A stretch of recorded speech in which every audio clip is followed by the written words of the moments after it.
अस्सलाम वालेकुम जी, welcome to the show hotline में हूं फैसल रहमान। आज के प्रोग्राम में नाजरीन जो मौजू आज ज़ेरे गुफ्तगू रहेगा वो है लियोन पैनेटा, जो कि डिफेंस सेक्रेटरी अमेरिका के, उनका दौरा है भारत।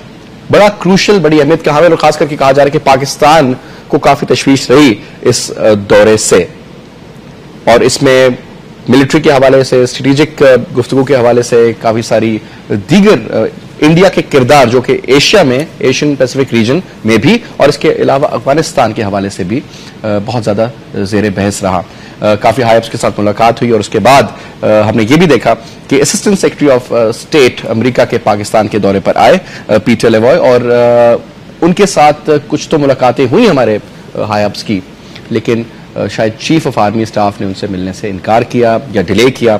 इस पर भी आज के प्रोग्राम में गुफ्तगू होगी।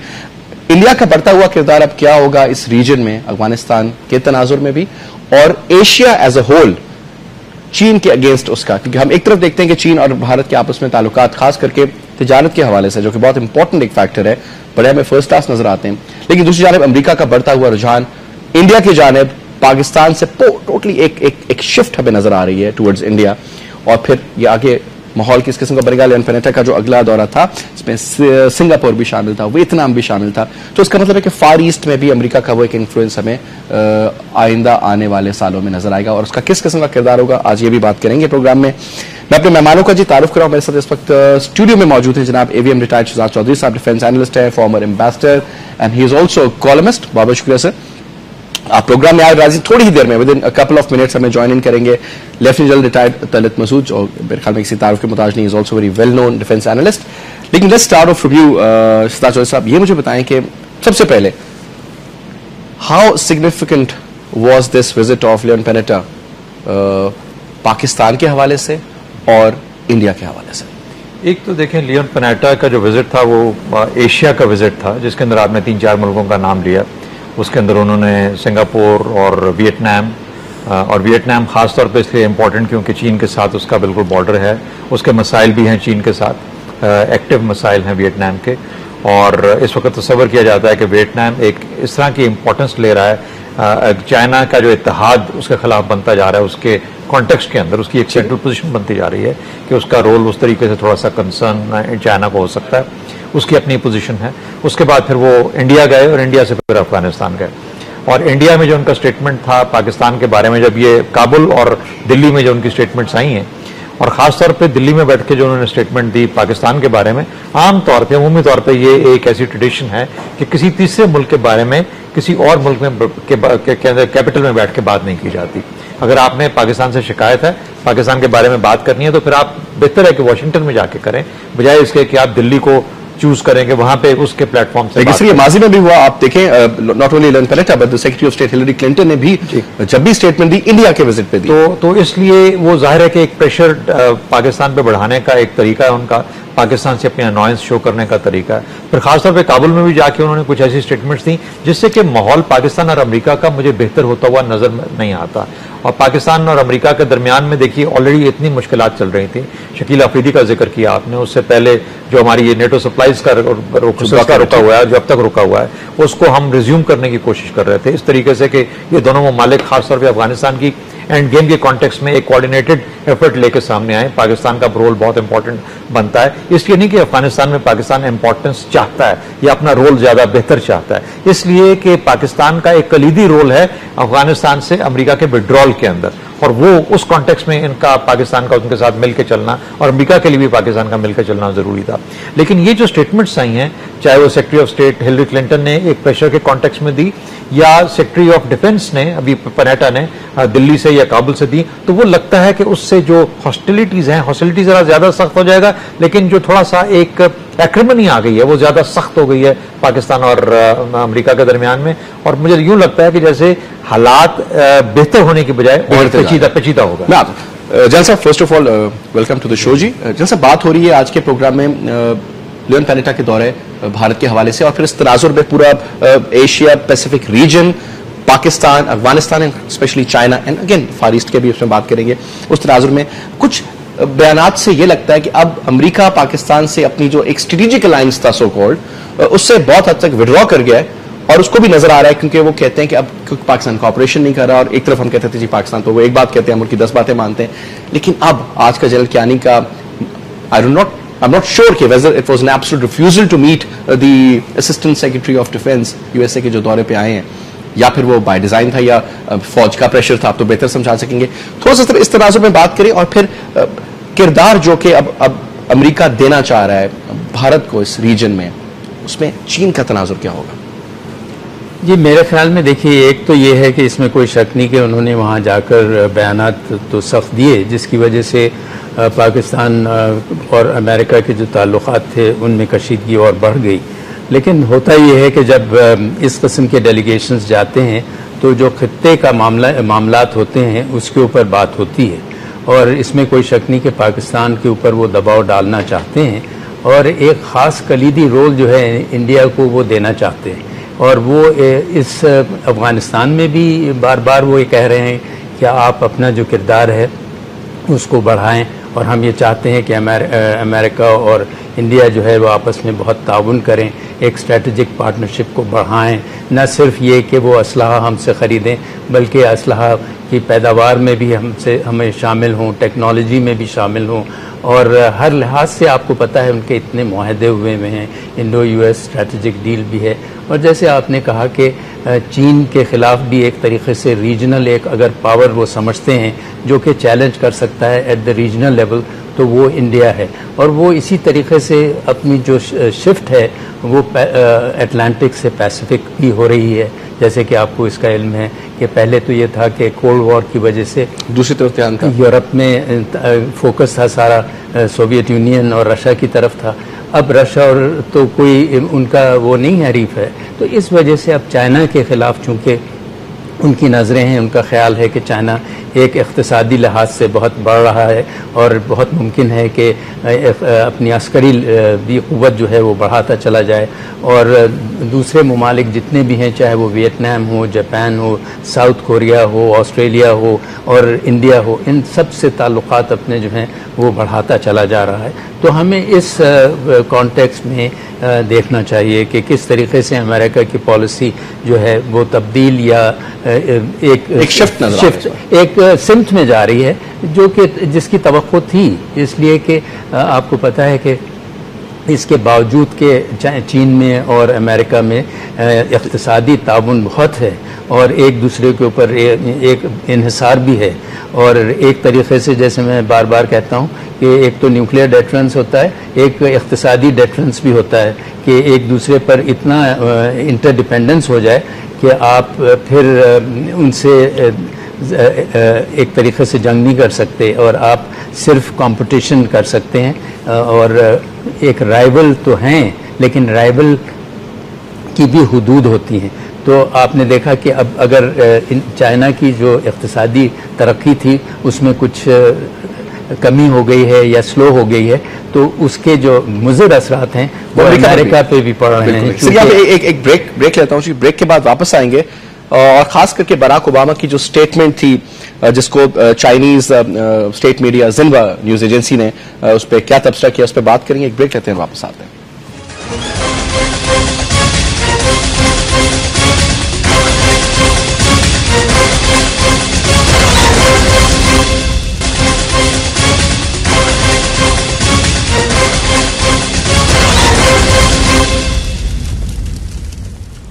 Welcome back.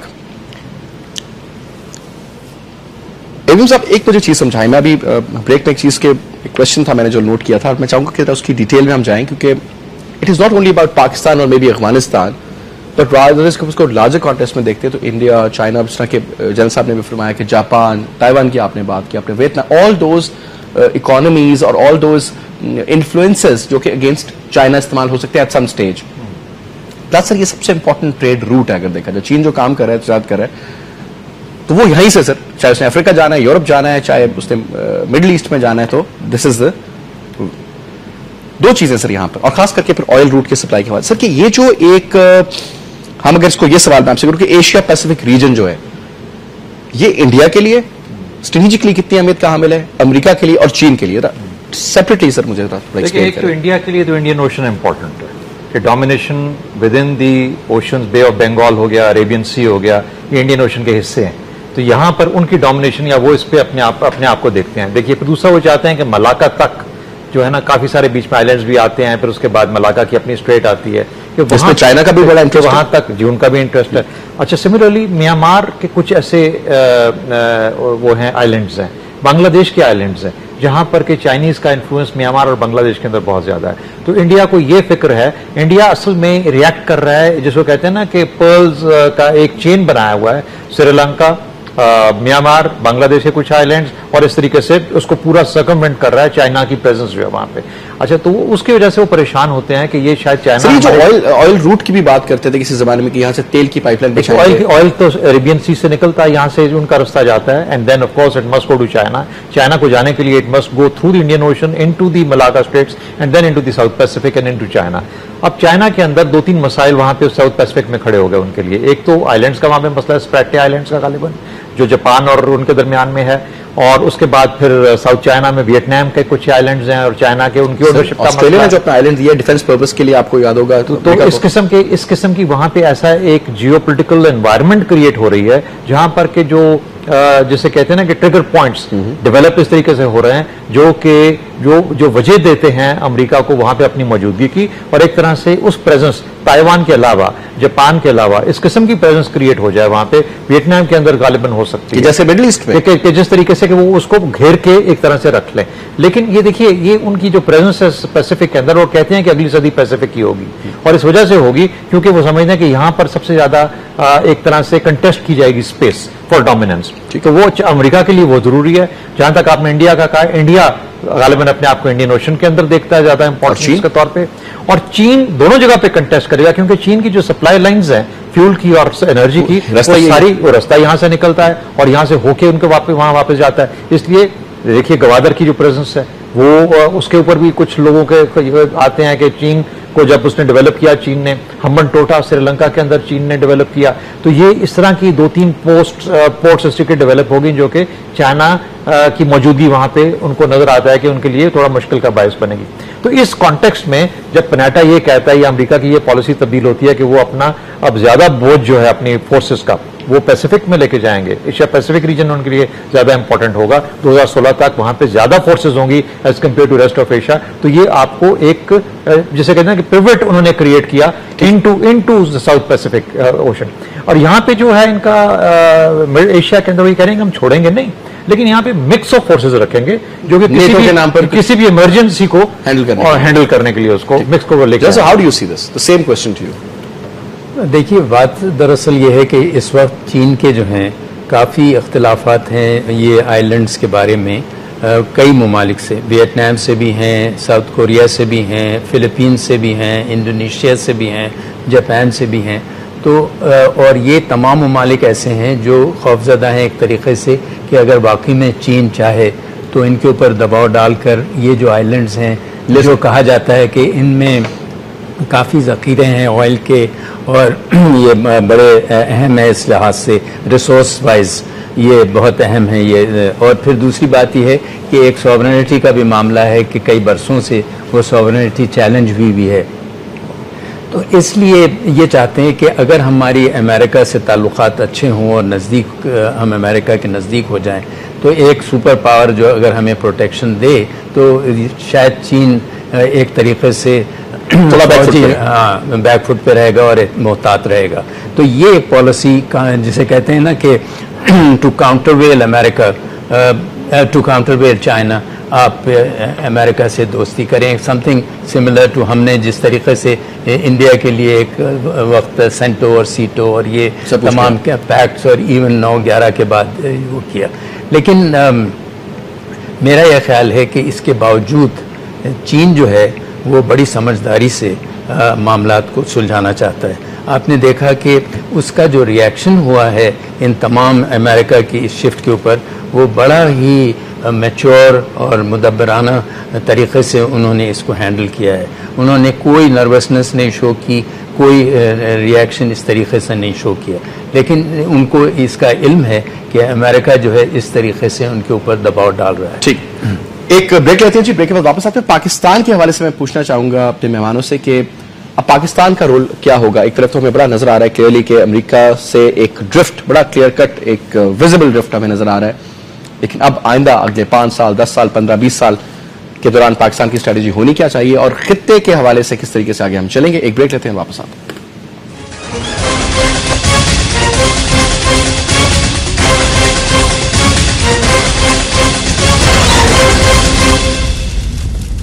वेलकम बैक जी। इब्राहिम साहब, ये 2-3 चीजें अभी जहन में हैं। एक मुझे ये बताइए कि अब पाकिस्तान का थोड़ा सा अंदरूनी हालात आप देख लें, माशी हालात आपके सामने, भी बजट पेश हुआ, जो कुछ रिजल्ट्स थे वो भी आपके सामने, इदारों के बीच में बढ़ता हुआ एक रिफ्ट इंटरनली वो भी हमारे सामने, बलूचिस्तान से लेकर आप गिलगित बल्तिस्तान चले जाएं, और recent wave of terrorism. This is a very important phenomena. हमने देखा कि जिस तरह ही हमने थोड़ा सा अपना स्टांस को तगड़ा किया हुआ, ड्रोन्स हो रहे हैं अभी भी, मस्तूग में आज धमाका होता है, पिशावर में अभी जो धमाका हुआ है सर, कितनी बड़ी नौयत का, क्वेटा में बम ब्लास्ट, तो हमें लगता है कि एकदम ये भी it is not only Penida calling shots, ये यहां से भी प्रेशर हम पे डालते हैं। थोड़ा सा सर तो इस पे तबसरा कीजिए, और इस तनाजुर में एक्सटर्नली जब हम इतने वीक होते जा रहे हैं, be very very clear about it कि जो अमेरिकन एक प्रेशर था जिस टोकरी में हमने अपने सारे अंडे रखे हुए थे, वो सर कुछ टूटते हुए अंडे नजर आ रहे हैं।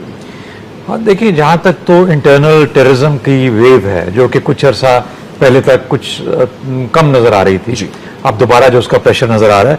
और ये याद रखें कि ट्राइबल एरियाज के अंदर कभी भी मुकम्मल तौर पर खत्म नहीं हुई थी।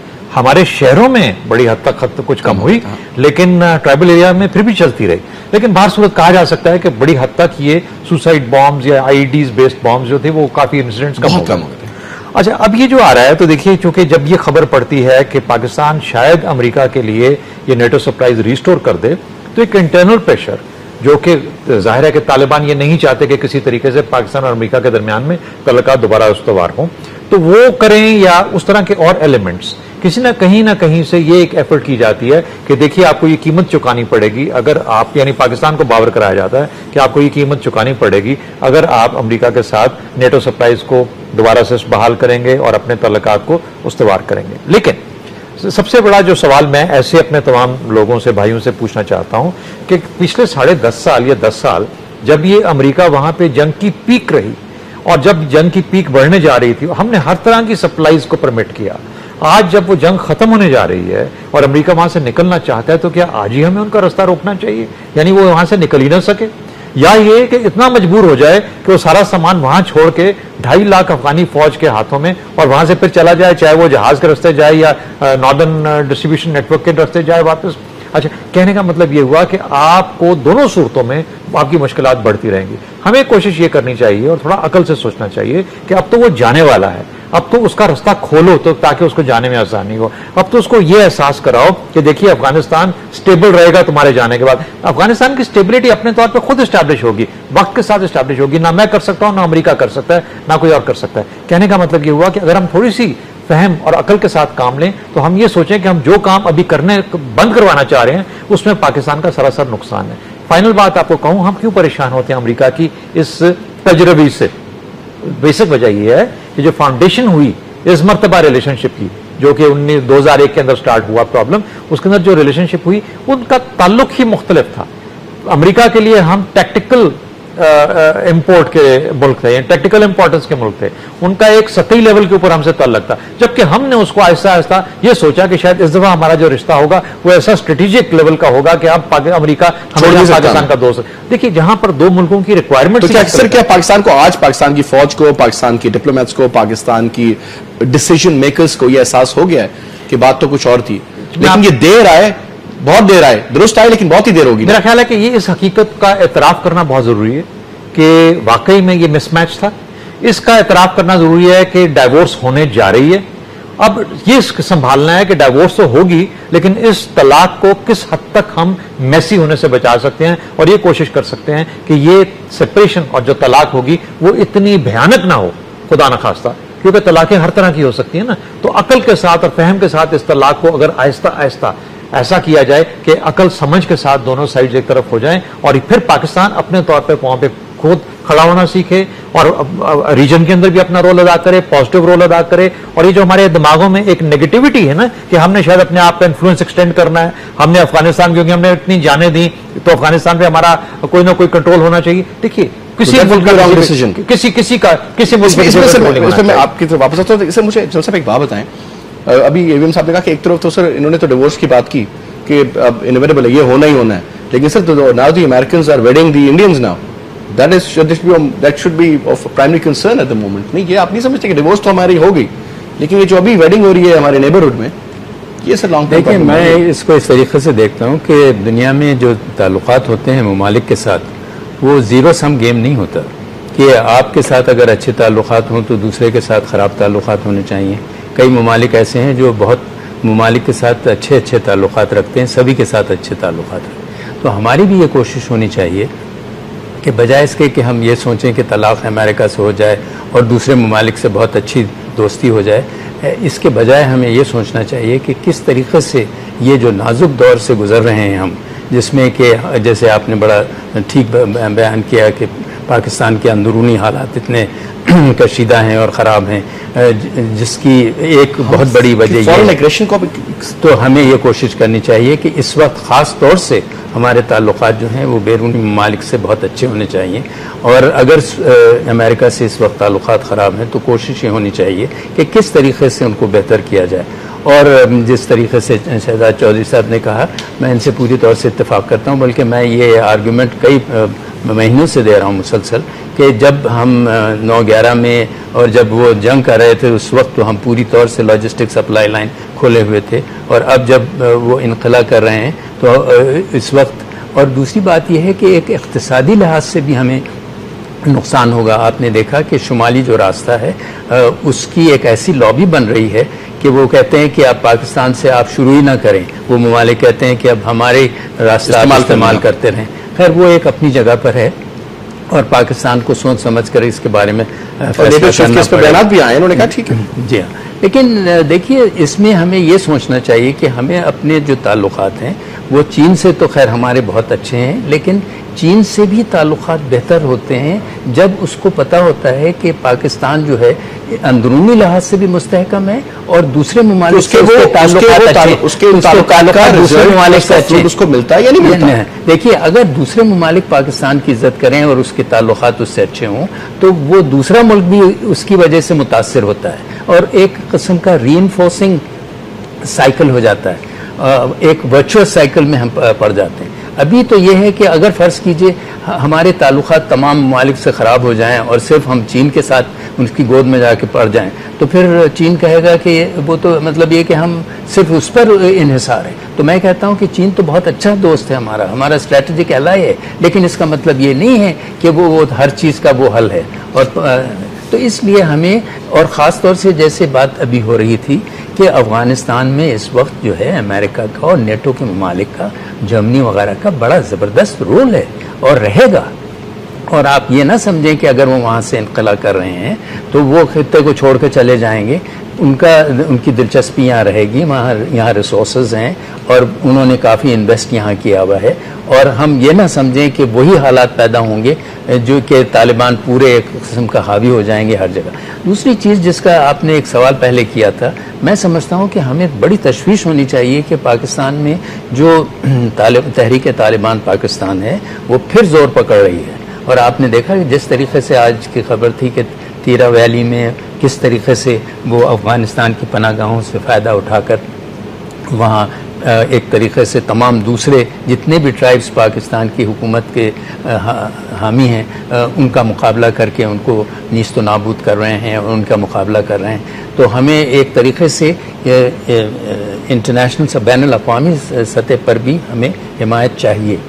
तो हम ये ना समझें कि हम अगर तन्हा हो जाएं तो फिर हमारी मुसीबतें बढ़ जाएंगी। जैसा एक सवाल मैं आपसे पूछ भी लेता हूँ, फिर आगे इनसे भी करूँगा। से दो चीज़ें, एक तो चाइना का भी हम देख रहे हैं अफगानिस्तान में बड़ा इंपॉर्टेंट रोल उनको नजर आ रहा है, बिल्कुल क्लियर कट। उन्होंने अपनी इन्वेस्टमेंट्स के पॉइंट से उनको स्ट्रेटेजिक एक अपनी प्रेजेंस रखना चाह रहे हैं वो, जिससे अफगानिस्तान को भी कोई प्रॉब्लम नहीं है। इस तनाजुर में भारत को भी एक रोल दिया जा रहा है अमेरिका की जानिब से, और अमेरिका की अपनी प्रेजेंस भी वहां पर होगी। और पाकिस्तान तो सर मैं तो I don't know, I should say single out होता हुआ नजर आ रहा है। जो एक दौर में हमारा था जब रशिया ने इन्वेट किया था, तो वी हैड दैट इन्फ्लुएंस। ना उस इन्फ्लुएंस को बाय डिजाइन कम कर दिया गया, कुछ हमारी अपनी नालायकियों की वजह से कम हो गया, या कुछ अगर रह गया है 19-20 हकानी की सूरत में, तो उसको भी वो कहते हैं एलिमिनेट करें आप। सर, चाइना का क्या रोल होगा अभी? इसको मैं दो तरीके से जवाब दूंगा। पहले तो सबसे ये हमें समझना चाहिए कि पाकिस्तान का जो असल वहाँ रसूख है वो ये है दो वजूहात की वजह से। एक तो अपनी वकूफ़ की वजह से, अपना जो स्ट्रेटजिक पोजीशन है उसकी वजह से अफ़गानिस्तान में हमेशा हमारा एक असर और रसूख रहेगा, तो ये तो कोई डिनाई नहीं कर सकता। दूसरी बात यह है कि चूँकि पश्तून दोनों तरफ हैं और ये जो एथनिक बॉन्ड है ये भी बहुत अहम है, और अफ़गानिस्तान के तमाम जितने भी एथनिक ट्राइब्स हैं उनसे पाकिस्तान का बॉन्ड है, लेकिन पश्तून से बहुत ज़्यादा है। तो ये दो बॉन्ड्स, और रिलीजियस बॉन्ड भी है और आई मीन जोग्राफिकल कॉन्टिग्यूटी है, ये तो अपनी जगह रहेगी। चीन का जो है वो वहाँ इन्फ्लुएंस ज़रूर होगा, चूँकि चीन जो है वो रिसोर्सेज में इंटरेस्टेड है। रूस भी वो समझता है कि एक तरीके से अफ़गानिस्तान जो है सेंट्रल एशिया की तरह एक बैकयार्ड है और उसको अपनी फ़िक्र रहेगी, और वो चाहेगा कि अमेरिका कुछ अरसे के बाद वहाँ से इनकला करे। इब्न साहब, ये तो बात समझ में आती है कि ठीक है, अफगानिस्तान का एक लॉन्ग टर्म अमेरिकन प्रेजेंस होगी, चाहे नेटो की फॉर्म में हो, जिस तरीके से होना है। लेकिन सर, जो पाकिस्तान के अंदर अब एक तरफ हमारे ताल्लुकात बिगड़ते हुए नजर आ रहे हैं, so we are providing more security to somebody who is very close to our enemy, let's put it very straight. और जो कि हम जो कह रहे हैं, हमारी बात सुन भी नहीं रहा, समझ भी नहीं रहा, हमें काफी ज्यादा आइसोलेट भी कर दिया गया, प्रेशर भी हमारे ऊपर डालता है। Why are we securing that in the form of allowing the Americans to make that embassy in Pakistan, जो इतनी बड़ी एम्बेसी होगी कि दुनिया में शायद ऐसी एम्बेसी ना हो सके? क्यों? देखिए, ये तो रेसिप्रोकल बेसिस के ऊपर आप के मामला चलते हैं।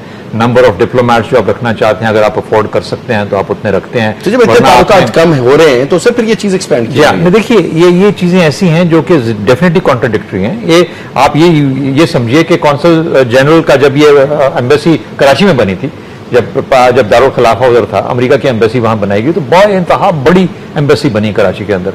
लेकिन उसके बाद दारुल खिलाफा वहां से इस्लामाबाद शिफ्ट हो गया, तो इतनी बड़ी इमारत किस काम आई उनके, किसी काम? तो उन्होंने कहा कि अच्छा ठीक है, हम कॉन्स्टेंट बनाएंगे, और यहाँ पे फिर हमने यूएसएड का दफ्तर बनाया वगैरह वगैरह। कहने का मतलब यह है कि मुल्क बड़ी जगहों पे एक वक्त में फैसला करते हैं कि हमारी जरूरत पड़ेगी, लेकिन अगर मामलात मिसाल के तौर पर उस नहज ना बनी, भी तो बनी नहीं है। अब मिसाल के तौर पर पाकिस्तान के साथ अगर ताल्लुकात खराब हो जाते हैं, तो जरूरी नहीं कि वो 9 मंजिला बिल्डिंग ही बनाए, हो सकता है वो 4 मंजिल के बाद खत्म कर दें। अगर 9 मंजिला बना भी लेंगे तो देखना पड़ेगा कि उसका इस्तेमाल कैसे होता है, बार उससे हटके कि बिल्डिंग कैसी बनती है या क्या बनता है। कहने का मतलब ये हुआ कि पाकिस्तान और अमेरिका के ताल्लुकात क्या अच्छे होने चाहिए? जरूर अच्छे होने चाहिए। क्या ये पाकिस्तान ही सिर्फ अच्छे कर सकता है या अमेरिका की भी कोई जिम्मेदारी है अच्छे? देखिए, मैं उन लोगों में से हूं जो मैं समझता हूं कि पाकिस्तान के ताल्लुकात पूरी दुनिया और खासतौर पर खित्ते के अंदर जितने ममालिक हैं बहुत अच्छे होने चाहिए। लेकिन जिस किस्म की स्टेटमेंट्स आ रही हैं अमेरिका की तरफ से, यानी कोई मुझे तो किसी तरह से कोई पॉजिटिव खबर नजर नहीं आती। अब पाकिस्तान, अब कौम और पाकिस्तानी अवाम कब तक इस तरह की चीजें को सहते रहेंगे? कहने का हम जंग तो नहीं ले सकते उनके साथ, और ना ही लेनी चाहिए। और साथ ही साथ ना हमें यह भी नहीं करना चाहिए कि हम रास्ते बंद कर दें अपने गुस्से के अंदर आते हुए, ना जज्बात ना गैरत। इस वक्त अकल और फहम की जरूरत है, तो आप उनके रास्ते भी खोलें ताकि वो जो कुछ करना है वहां पे करें और फिर निकलें वहां से, और हमारे इलाके को छोड़ के जाएं। जब छोड़ के जाते हैं, जो 1.5 लाख नहीं कर सके अफगानिस्तान में, वो 15,000 पीछे जो रह जाएंगे वो क्या करेंगे? इन कंपैरिजन में आपको ये बता रहा हूं। लेकिन साथ ही साथ हम सलाला जैसे अटैक भी होना नहीं दे सकते। उसमें पाकिस्तान की कमजोरी है जो हुई, अगर आपके ऊपर इस किस्म का अटैक होता है तो आपको you need to defend against. वो डिफेंड तो किया, लेकिन उन्होंने हमारी बात नहीं मानी ना सर, उसमें जो हमारी टर्म एंड कंडीशंस थी, ये तो बात है सर। अभी क्विकली वक्त मुझे बताया कि कब ये जो पीटर लेवॉय का जो विजिट था, इसको आप सक्सेसफुल विजिट समझेंगे? देखिए, अभी तो पता नहीं चला कि पीटर लेवॉय की मुलाकात किससे हुई और कैसे हुई और क्या हुआ उसके अंदर। खबर ये थी कुछ 2 दिन पहले कि शायद कोई अनाउंसमेंट होगी इसके विजिट के बाद, जहां पर general Kayani decides not to meet him as per the reports. या ये है कि उसकी किसी ऐसे सिर्फ हम पल्ला से मुलाकात हुई, यानी वो ग्रेड 21 का आदमी है, ग्रेड 22 का होगा, असिस्टेंट सेक्रेटरी है, चलिए हमारे भी किसी ग्रेड 21-22 के आदमी से उसकी मुलाकात हो गई होगी। उस लेवल पे तो ये फैसले होने वाले नहीं है। ये फैसले इतने गंभीर और इतनी मुश्किल और पेचीदा हो चुके हुए हैं कि जब तक पॉलिटिकल लेवल के ऊपर इनका डायरेक्शन एस्टैब्लिश नहीं होगा। मैं ये वो बार बार ये बात कर रहा हूं कि देखिए, आपको जो सेपरेशन है उसको पीसफुल तरीके से सेपरेट करना। सर, हाँ, ये नाम ये बताइए कि क्या अगला इलेक्शन, क्योंकि ये अगर पार्लियामेंट नहीं करवाना होता तो कब कई बड़ी चीजें हो जाती हैं, अप्रूव कोई मसला नहीं है, कि सर कहते हैं कि अगला इलेक्शन जो है वो इस फैसले पे बड़ा डिपेंड करेगा। आप समझते हैं ऐसी बात है? अमेरिका का या हमारा? दोनों का। देखिए, जहां तक तो अमेरिका का तल्लक है, ये फैसला उसके ऊपर इतना ज्यादा असरअंदाज नहीं होगा, इतना बड़ा असरअंदाज नहीं होगा। उनको अगर वो ओबामा एडमिनिस्ट्रेशन वही रोल अपनाए रखे जो पनेटा दिखा रहा है, तो फिर तो ओबामा के हक में ये बात जाती है और वो शायद इसलिए प्ले करेगा। पाकिस्तान में इट डजंट रियली मैटर। ठीक है ना सर।